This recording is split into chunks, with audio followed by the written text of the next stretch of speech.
اور ہم نے تجھ سے پہلے کوئی رسول نہیں بھیجا مگر اس کی طرف یہ وحی کرتے تھے کہ بے شک حقیقت یہ ہے میرے سوا کوئی معبود نہیں، تو میری عبادت کرو۔ اللہ کے بندے، صرف توحید باری تعالیٰ ہی تمہارے وجود کا ہدف اور تمہاری تخلیق کا اصل مقصد ہے، اور یہی جنت کی طرف لے جانے والا یکتا و منفرد راستہ ہے۔ اے مومنو، اللہ تعالیٰ نے اپنی توحید پر روشن اور قطعی ثبوت ذرائع قائم کر دیے ہیں، جن کی گواہی شریعت، عقل و دانش اور شعور و وجدان سب نے دی ہے۔ یہ کائنات کھلی کتاب کی مانند ہے، یہ کائنات کھلی کتاب کی مانند ہے جو تسبیحات الہی اور توحید باری تعالیٰ کے ساتھ گنگنا رہی ہے، اور اس کا ذرہ ذرہ تقدیس الہی اور عظمت خداوندی کے گیت گا رہا ہے۔ ارشاد باری تعالیٰ ہے، ساتوں آسمان اور زمین اس کی تسبیح کرتے ہیں، اور وہ بھی جو ان میں ہے، اور کوئی بھی چیز نہیں مگر اس کی حمد کے ساتھ تسبیح کرتی ہے، لیکن تم ان کی تسبیح نہیں سمجھتے۔ توحید ہی حق مبین، روشن دلیل اور ایسی حقیقت ہے جو فطرت اور حقیقت سے ہم آہنگی رکھتی ہے۔ اللہ تعالیٰ نے انسان کو توحید پر ہی پیدا کیا ہے، اور اسی کو انسان کی عزت و شرف کا سر چشمہ بنایا ہے۔ اسی سے انسان کا خون اور مال محفوظ رہتا ہے۔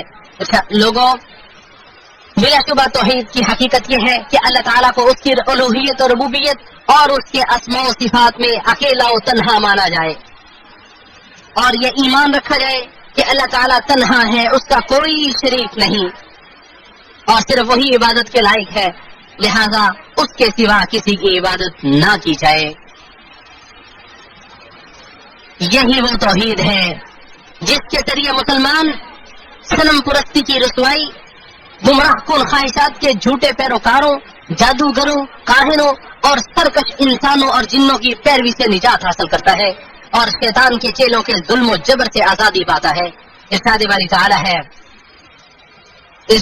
تعالیٰ ہے، انہوں نے اپنے عالموں اور اپنے درویشوں کو اللہ کے سوا پروردگار اپنا رب بنا لیا، اور مسیح ابن مریم کو بھی، حالانکہ انہیں اس کے سوا حکم نہیں دیا گیا تھا کہ ایک معبود کی عبادت کریں۔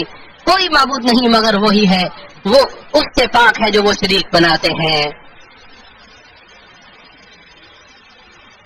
یہی وہ توحید ہے جس کے ذریعے مسلمان گمراہیوں، وسوسوں اور گھٹا ٹوپ اندھیروں کی دلدل سے نکل کر ہدایت اور دین اسلام کے نور کی طرف آتے ہیں۔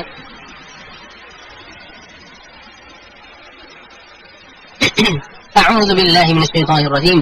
ارشاد باری تعالیٰ ہے، اللہ تعالیٰ ان لوگوں کا دوست ہے جو ایمان لائے، وہ انہیں اندھیروں سے نکال کر روشنی کی طرف لاتا ہے، اور وہ لوگ جنہوں نے کفر کیا ان کے دوست باطل معبود ہیں، وہ انہیں روشنی سے نکال کر اندھیروں کی طرف لاتے ہیں۔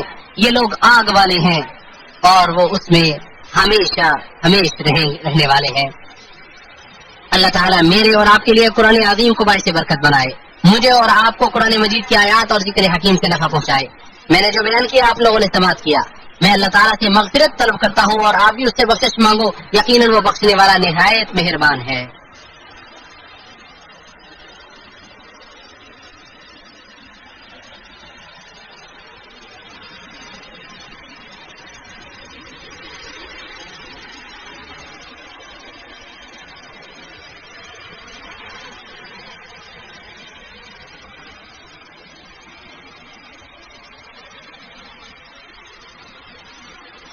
تمام طریقے اس اللہ کے لیے ہیں جس نے مخلوق کو اپنی عبادت کے لیے پیدا فرمایا، اور ان میں سے اپنے فرما بردار بندوں کو چن لیا، پس انہیں اپنی معرفت کا شرف بخشا اور خالص توحید کے ساتھ انہیں سرفراز کیا۔ لوگوں، اللہ تعالیٰ کی توحید ہی اسلام کی روح اور اس کا لب لباب ہے، بلکہ یہی اس کی اصل آغاز اور ستون ہے۔ کلمہ توحید لا الہ الا اللہ محمد الرسول اللہ اسلام میں داخل ہونے اور اس سے وابستہ ہونے کا دروازہ ہے۔ یہی اسلام کا شعار ہے، یہی شرک کرنے والوں اور ایمان والوں کے درمیان فرق کرنے والی چیز ہے، یہی جنت کی قیمت اور اس کی کنجی ہے، اور یہی بندوں کے لیے اپنے پروردگار تک پہنچنے کا ذریعہ اور زینہ ہے۔ اسی توحید کے لیے اللہ نے مخلوق کو پیدا کیا، انبیاء اور رسول کو بھیجا اور آسمانی کتابوں کو اتارا۔ اللہ کے بندو، جان لو کہ اللہ تعالیٰ کی توحید ہی کسی بھی عمل کی قبولیت اور درستگی کی شرط ہے۔ اللہ تعالیٰ کا ارشاد ہے اور بلا شبہ یقیناً تیری طرف وحی کی گئی اور ان لوگوں کی طرف بھی جو تجھ سے پہلے تھے کہ بلا شبہ اگر تو نے شریک ٹھہرا دیا تو یقیناً تیرا عمل ضرور ضائع ہو جائے گا اور تو ضرور خسارہ اٹھانے والوں میں سے ہو جائے گا. اور مزید ارشاد فرمایا اگر یہ لوگ شریک بناتے تو یقیناً ان سے ضائع ہو جاتا جو کچھ وہ کیا کرتے تھے.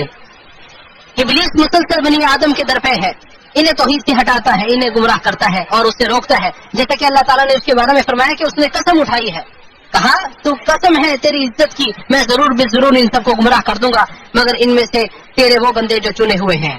اور حدیث قدسی میں ہے اللہ تعالیٰ نے فرمایا میں اپنے تمام بندوں کو یکتائی یعنی فطرت توحید پر میں نے پیدا کیا لیکن شیاطین ان کے پاس آئے, انہوں نے انہیں ان کے دین سے بہکا دیا, ان کے لیے ان چیزوں کو حرام کر دیا جنہیں میں نے ان کے لیے حلال کیا تھا اور شیاطین نے انہیں حکم دیا کہ وہ میرے ساتھ ان چیزوں کو شریک ٹھہرائے جن کے لیے میں نے کوئی دلیل نازل نہیں کی. اسے امام مسلم نے روایت کیا ہے.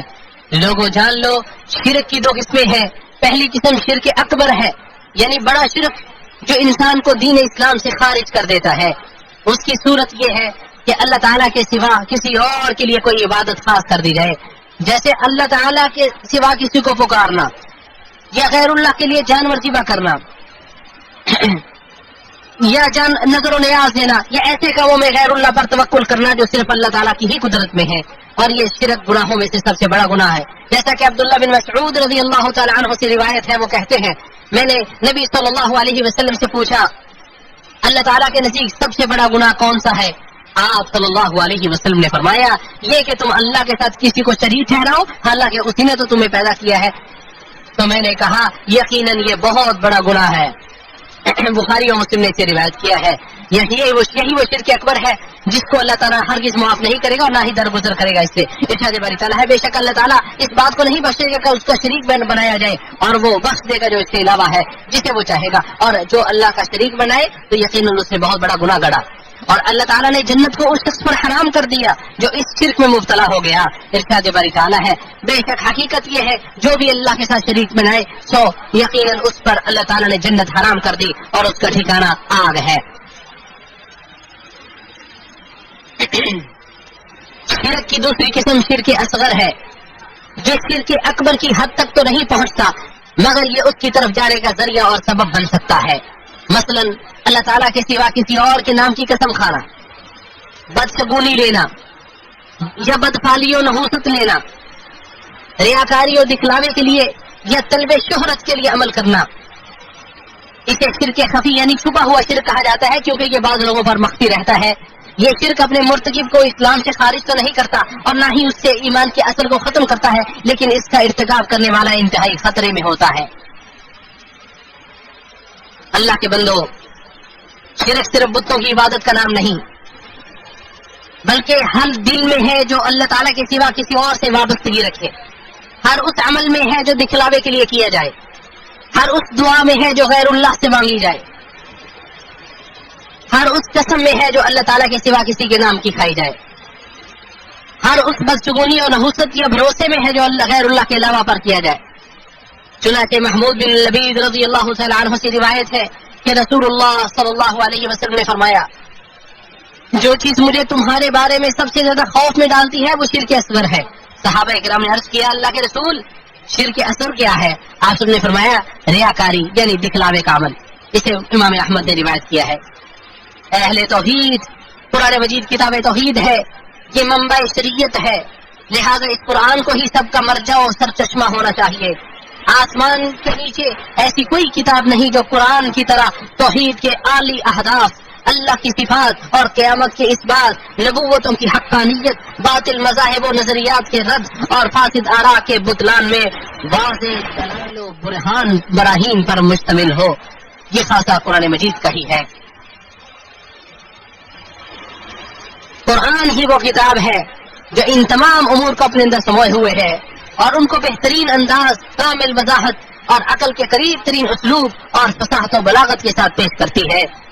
در حقیقت شکوک و شبہات کے امراض کی شفا بھی اسی میں ہے, لیکن یہ شفا اسی وقت حاصل ہوگی جب قرآن کو سمجھا جائے اور اس کے مقاصد کی معرفت حاصل کی جائے. اور باقی اے ایمان والو جان لو اللہ تم پہ رحم فرمائے. کہ سب سے عظیم نعمت جو دل میں پیوست ہو سکتی ہے اور سب سے قیمتی خزانہ جو سینے میں محفوظ کیا جا سکتا ہے اور سب سے بلند و بالا حقیقت جو زندگی میں پہچانی جا سکتی ہے وہ توحید ہی ہے. یہی نجات کی کنجی ہے, یہی دنیا و آخرت کے امن کا سبب ہے. اور توحید صرف ایک زبان سے ادا کی جانے والے قول کا نام نہیں, بلکہ یہ رحمان اللہ کی ذات کے ساتھ کیا ہوا ایک عہد و پیمان ہے جو الدیان ذات یعنی جزا و سزا کے فیصلے کرنے والی ذات کے ساتھ کیا ہوا ایک مضبوط عہد پیمان ہے. اور ایسی محبت ہے جس میں کسی مخلوق کی گنجائش نہیں.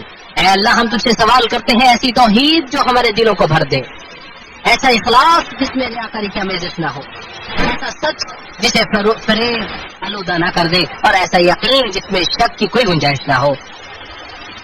اے اللہ کلمہ توحید لا الہ الا اللہ کو ہمارا آخری کلمہ بنا دے, ہمیں قول ثابت پر دنیا میں بھی اور آخرت میں بھی ثابت قدم رکھ. ہمارے دلوں میں ایمان کی محبت ڈال دے اور اسے ہمارے دلوں میں مزین فرما. ہمیں کفر نافرمانی اور گناہوں سے نفرت عطا فرما اور ہمیں راشدین سیدھے راستے پر چلنے والوں میں شامل فرما. اے دلوں کو پھیرنے والے پروردگار ہمارے دلوں کو اپنے دین پر ثابت قدم رکھ. اے دلوں کو چرانے والے ہمارے دلوں کو اپنی اطاعت کی طرف پھیر دے. اے ہمارے پروردگار ہمارے دلوں کو ہدایت دینے کے بعد کجروی میں مبتلا نہ فرما دینا اور ہمیں اپنے پاس سے رحمت عطا فرما, بے شک تو بہت عطا کرنے والا ہے. اے اللہ اسلام اور مسلمانوں کو عزت و سرفرازی عطا فرما, اپنے موحد بندوں کی مدد فرما. اس ملک اور تمام مسلم ممالک کو امن و امان اور اطمینان کا گہوارہ بنا دے. اے اللہ ہمیں ہمارے گھروں اور وطنوں میں امن عطا فرما, ہمارے حکمرانوں اور رہنماؤں کی اصلاح فرما, ہمارے ہمارے حاکم خادم الحرمین شریفین کو خصوصی توفیق عطا فرما, اپنی نصرت و مدد فرما. اے تمام جہانوں کے پالنہار انہیں صحت و عافیت عطا فرما اور ان کے ولی عہد کو بھی انہی کاموں کے توفیق عطا فرما جنہیں تو پسند فرماتا ہے اور جن سے تو راضی ہوتا ہے. اے دعا سننے والے, اے اللہ ہماری دعا کو قبول فرما, بے شک تو سب کچھ سننے والا سب کچھ جاننے والا ہے. ہماری توبہ قبول فرما, بے شک تو توبہ قبول کرنے والا نہایت رحم کرنے والا ہے. اے اللہ محمد صلی اللہ علیہ وسلم پر اور آپ کے آل و اصحاب پر درود و سلام نازل فرما.